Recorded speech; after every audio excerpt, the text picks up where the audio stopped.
Hello, everyone. My name is Rodney Hakeem from the New York Shakespeare social media feeds, and I'm very happy to invite you today to this discussion with one of our favorite members of the New York Shakespeare community, that is Carla Kissane, also known as Carlotta B from 1593.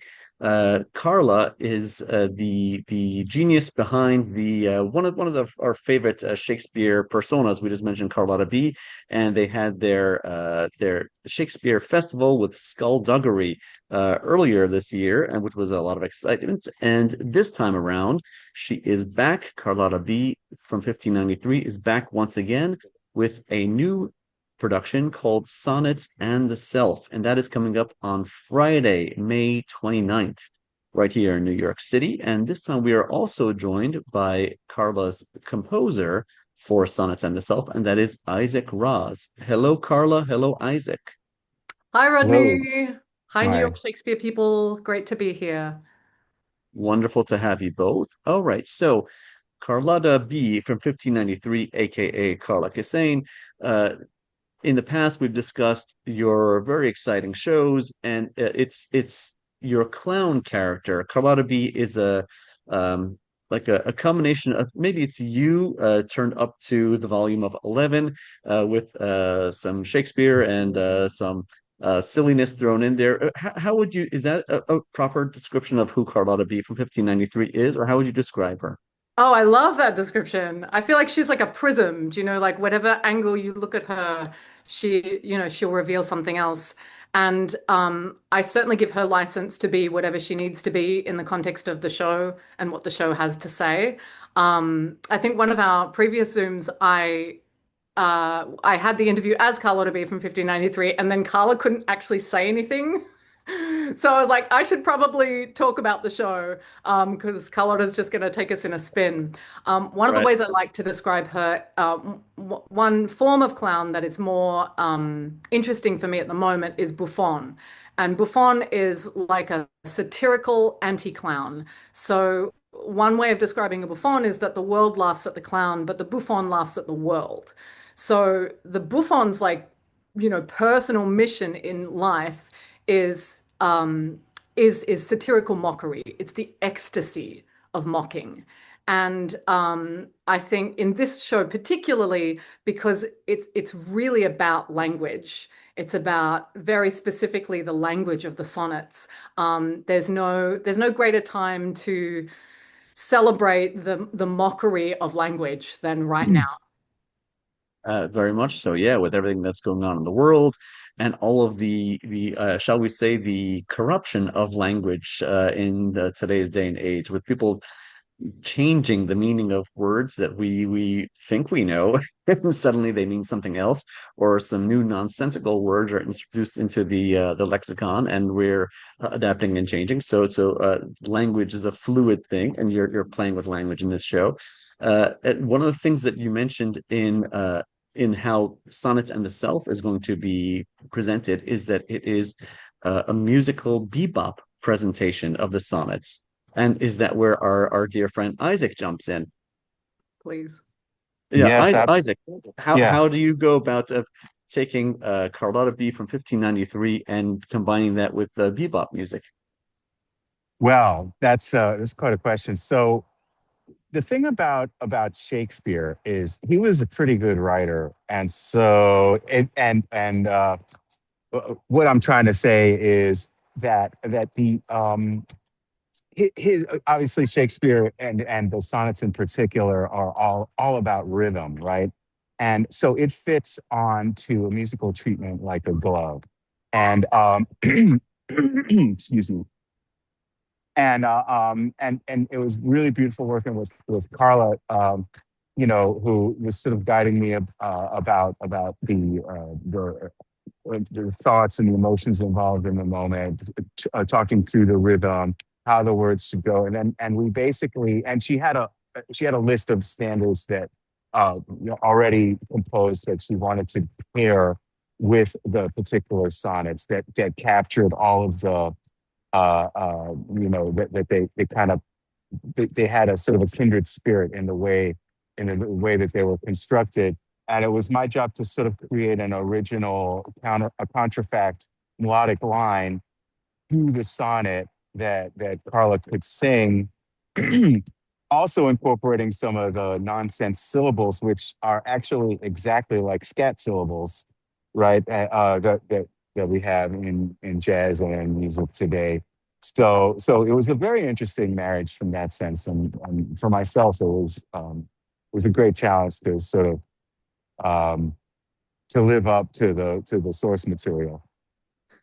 And that's And you great. And do. and I love the idea of playing with nonsense syllables. Carla, how do you come up with whatever specific nonsense is appropriate for the sonnets that you're working on? Yeah, such a great question. Well, I had kind of a list of common non-lexical sets, Elizabethan non-lexical sets. Uh, yeah, I think non-lexical vocables is the like traditional wording for it. So I had this list, and then some of them are so obvious, like like willow woe it sounds like grief, so that's willow woe is the one for loss. Um, and the pairing of that comes with John Coltrane's Equinox, which not quite exactly bebop, maybe kind of heading out of bebop with Equinox. But what I liked about that pairing was that there were some lyrics composed for Equinox that were curious to me, and I found them at a time when I had just lost a family member. And I was really going through grief, and I found this song, and it was like, this is the song. And it sounds a little bit like the lyrics could be for someone who's lost a love, but doing some further research, I discovered that actually, possibly, um, Coltrane wrote them about the loss of a loved one, of their life. And so there was this sort of beautiful pairing of things that I wasn't even kind of cognitively aware of, but the music and the feeling sort of state led to that. And then, so Alaka Me, we haven't got to yet, but we will. Um, and then some of them, what I love about the nonsense syllables is the same thing that I love about Shakespeare, which is that the sound is the meaning. And for people for whom Shakespeare is like a hard thing, like hard to access, they've done research on babies, and that you can understand any baby in the world pre-language by the sounds that they make. That ah is always a happy sound, and is, like pre-crying, like we're not happy.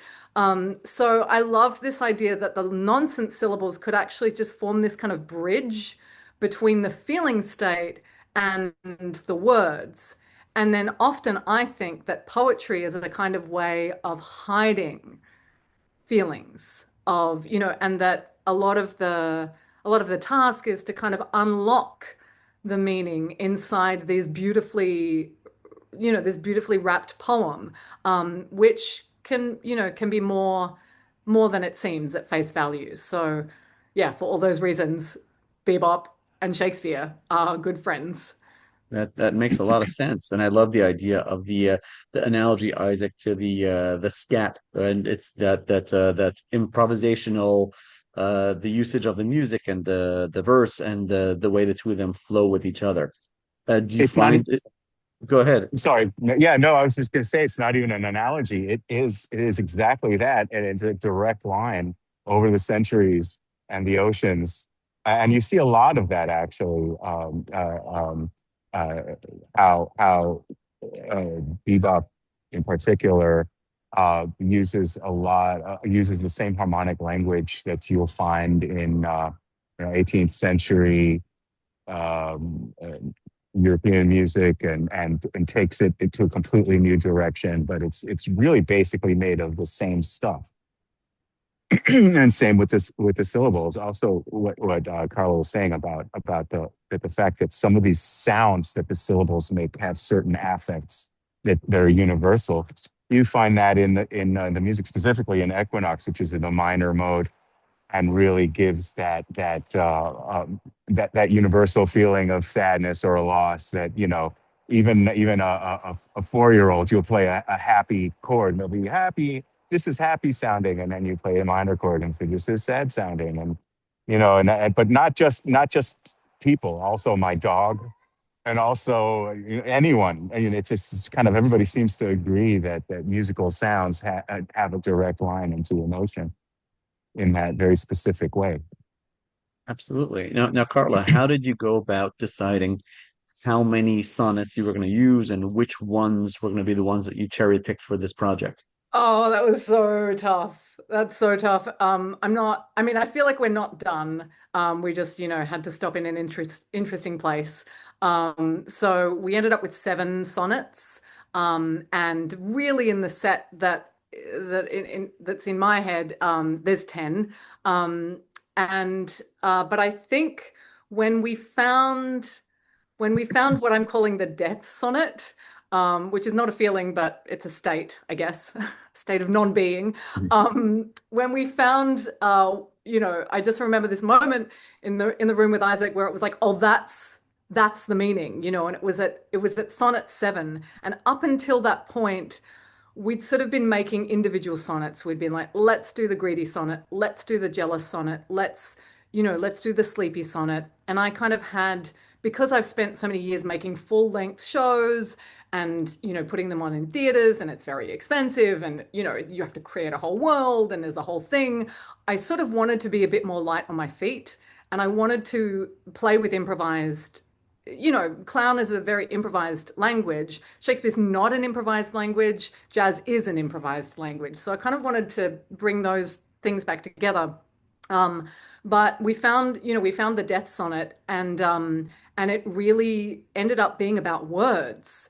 And I think up until that point, I sort of didn't know what the through line was. But I just remember this moment in the studio with Isaac where like he finished playing the final chord and there was a beat of silence. And then we were like, words, words, words. And it was like, that's it, that's the show, So the show is about words. Um, so yeah, the show is That's about words. great. That's great. And I assume that between each sonnet, there's some patter and there's some music and there's some improvisation and fun and playing around with the audience and all that. There's a lot of that. I'd say this particular iteration of the show, because this is the third this year. So the first one I did five sonnets in January. Second one, seven sonnets in February, and this is the first with live music. So this feels like a huge step. The other step that's happening for this particular iteration is that I'm working with a choreographer whose name is Catherine McClintic, who can't be with us today. But we've been playing with movement as a kind of third language. And for clown, what happens is everything comes out of silence. From silence comes movement. From movement comes speech. And then comes words. And then comes sentences. And then, and then. So we've kind of been with dialing it back. It feels very Pina Bausch. It feels very Robert Wilson. It feels very gestural and kind of a throwback to Jacques Lecoq and his kind of stages of emotion. So yeah, I'm not entirely sure where it's going to land, but I really like what's happening. Well, as we said, there is that improvisational aspect of it, and it seems like it's a living thing that is growing and evolving as you continue to shape it. And you have another we're about a week away from We're a week your away. performance, so it's coming up quick. And before I would be remiss not to mention the other band members that are a part of the performance. Isaac is our composer. Who are our other bandmates? Yeah, so for this iteration, we have a bass and a drummer, a bass player and a drummer. We have Ben Wallstein on the bass, and we have Zach Malian on the drums. So it's very sparse, which is intentional in order to make sure that the text is really first and foremost. And because also there were no keyboards back in either the Bebop era or 1593. So yeah, we'll see how it goes. All right, and we're gonna hope that like 1593, don't have an outbreak of the plague, either the hantavirus or whatever Ebola, whatever else is happening around the world at this time, and it's a nice, safe bebop only zone. This is true. Do you Where- know I started Shakespearean Cabaret in the pandemic doing Shakespeare on my roof? Um, Really? yeah, dressed up like Carlotta with the cape. I was like, somebody has to hear this. So I don't know. Sometimes those big events can be fertile grounds for creativity as well. Absolutely. There was so much innovation and new ways in which that creative energy was redirected during the COVID era, and I'm happy to see some of that continuing to change and evolve and flourish now post COVID, and hopefully pre anything else that Yes, might be coming may our it be way. so. All right. All right. So let us make sure our audience knows where to go and how to find you folks. So Carla Kissane, Isaac Raz, you have Shakespeare, The Sonnet and the Self is your Shakespearean presentation, which fuses Bebop and the Sonnets with our dear character Carlotta B from 1593. That's coming up next Friday, May 29th, and that's downtown in New York City. Carla, where can people go to find out more and to get tickets? Great question. So it's going to be at the Delancey, which is 168 Delancey Street. It's on the F train, the M train, the J train, the Z train. You can get tickets for $10 cash at the door, or you can get them on Eventbrite. And the link to do so is at shakespeareancabaret.com. And you can go to the Sonnets page there or Instagram at Shakespearean Cabaret. Okay. All right. All right. Well, Carla, I hope you guys have an outstanding performance. Isaac, I look forward to hearing the music that you've helped to compose to support Carla in this exciting venture. And I hope to see more of this as it continues to grow and evolve. Thank you so much, Rodney. It's always a joy. It's always a pleasure. That was a Thank pleasure. you. Thank you so much. Thank you, Isaac. Thank you, Carla. And congratulations, Carlotta. We look forward to seeing even more from you in the near future. Thank Shakespeare Thank you. you. audience, support your local Shakespeare. Go out and catch this show and keep up with us across social media at New York Shakespeare for the latest happenings in the world of Shakespeare in New York. For Rodney Hakeem from the New York Shakespeare social media feeds, have a great day. Support your local Shakespeare. Yes, do it.